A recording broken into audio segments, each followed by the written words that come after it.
It's a very strange position to take because, very frankly, once the Supreme Court has said that this is natural, normal human phenomenon for such people who have these inclinations to live together in relationships and to have consensual relations, then the next step is how can we extend to them the same kinds of rights that heterosexuals enjoy in marital situations.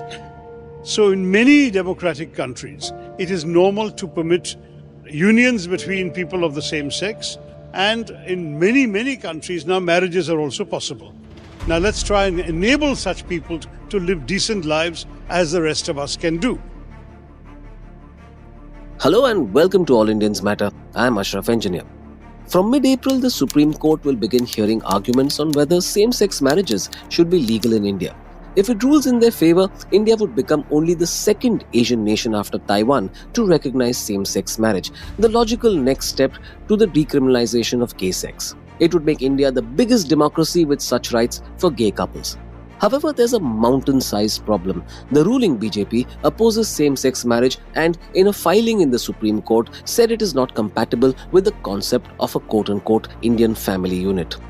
This, it insisted, consists of, and I quote, a husband, a wife and children which necessarily presuppose a biological man as a husband, a biological woman as a wife, and the children born out of the union between the two who are reared by the biological man as father and the biological woman as mother. Stop quote. This smacks of primitiveness and a need to control citizens' private lives.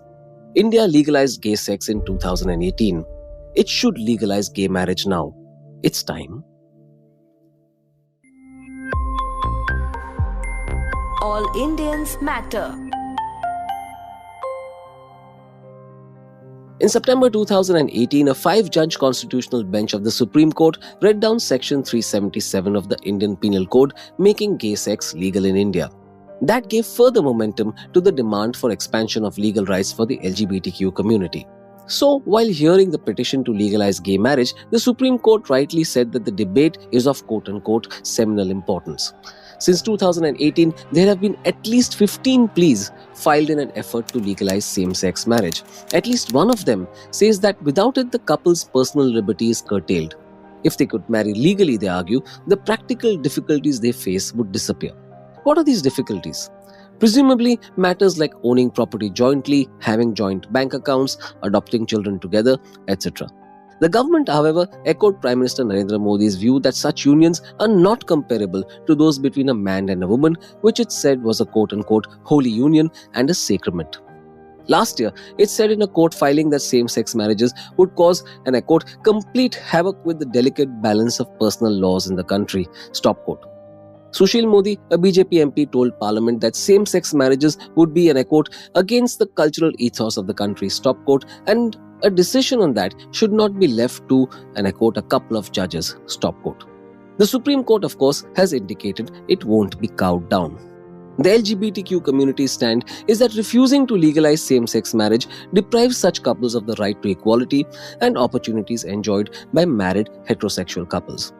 In India, marriage is largely governed by laws based on religious beliefs and a secular law called the Special Marriage Act used mainly by interfaith couples. None of these laws permit same-sex marriages. This means that LGBTQ couples can't jointly own with or inherit property from their partners. Gay and lesbian couples can't have children born through an Indian surrogate mother, and they can only apply for adoption as single parents. It's no wonder they feel that legal recognition of same-sex marriage would be a giant step towards equality. Let's take a closer look at the arguments of those against same-sex marriage. First of all, what they offer is more of a religious argument than a political or a legal one. Most of those who oppose it say it is unnatural and immoral.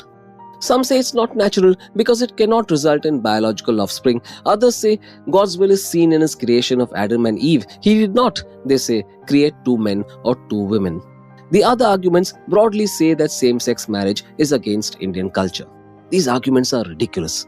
If same-sex marriages should be illegal because they cannot result in children, we should also outlaw heterosexual marriages of people over 60 because they are not going to produce children either. Love is love. If 2 adults feel it for each other and want it enshrined legally, nobody should have the power to stand in their way. Same-sex marriage harms no one, so the government has no business interfering in it. So it might be worth asking if the prevention of same-sex marriage violates the right to liberty guaranteed under Article 21 of the Constitution. Also, it's unreasonable to oppose it. The days of legislation creating a code of morality for marriage should be behind us. The arguments for such a code are fuzzy and primitive. There are any number of studies that show same-sex love is common. A study in rural India by the United Nations Population Fund found that, and I quote, male-to-male sex is not uncommon. In fact, a higher percentage of men in the study reported having male-to-male sex than sex with sex workers. This was true of both married as well as unmarried men. Close to 10% of unmarried men and 3% of married men reported having had sexual intercourse with other men in the past 12 months. Stop quote. The survey covered 50 villages in 5 districts of 5 states with close to 3,000 respondents. I know that this is about sex and not marriage, but if gay sex is so common, gay marriage should not be seen as unusual either. Marriage is the legal union of two consenting adults. The LGBTQ community comprises human beings just like you and me, and they have the same desires as heterosexual humans. This includes the need to commit to and share a legally sanctioned relationship. For many, marriage is the ultimate step in love to their partner, and there is absolutely no reason gay people should be deprived of it. Who are you, I, or the government to sit in judgment? Let gay people make their own choices. When I discussed Section 377 on this podcast, I had said that LGBTQ rights were not a sexual rights matter but a human rights matter. Human rights imply that so-called cultural norms can't be used to deny legal rights to groups that don't share your cultural or political beliefs. There is a universality to human rights, and we have to accept that. Our Constitution gives us the right to pursue whatever fulfills us. That includes choosing a partner of our choice. So other than prejudice, what argument can there be against two willing adults entering a legal union? It's what gives them the rights that heterosexual couples enjoy. Two people committing in this manner to a lifetime together does not destroy the foundations of marriage. If anything, it strengthens that foundation. In this day and age, the only way for societies to evolve and indeed survive is to be more open, to be more inclusive. Denying rights to a group based on its sexuality helps neither society nor democracy.